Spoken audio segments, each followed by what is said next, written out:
If you're able to do 10 to 15 push-ups with good form, then the lean forward push-up is going to be the next progression that you want to work on. First, you want to get into the regular push-up form.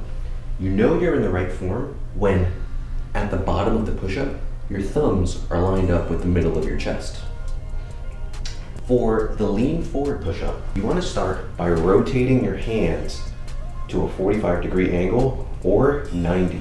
You don't want them facing entirely forward because that's going to put a lot of strain on your wrists, and you might not have the wrist mobility to handle that much pressure. So slightly out, all the way out. Either one works perfectly fine.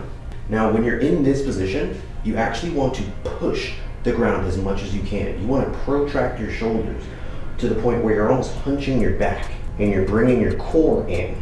It's like you're bringing your belly button to meet your spine. That's what you want to think about with this movement. The other major difference is that you're going to lean forward as much as you can while keeping your arms straight. Don't let your arms bend in at all. Keep your arms perfectly straight.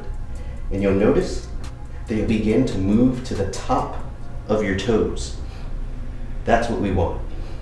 Now, you want to dip down far forward. Ideally, you'll be as far forward as you can manage without collapsing to the ground. A mistake that a lot of people make is they'll lean far forward and then on the way up, they'll shift back and push up. That's not what we want to do. When you're first starting with this movement, you want to lean as far forward as you can while keeping your arms locked and then go down at a diagonal angle. On the way up, it's okay to shift backwards a little bit, but you don't want to shift backwards so much that it turns into a regular push-up.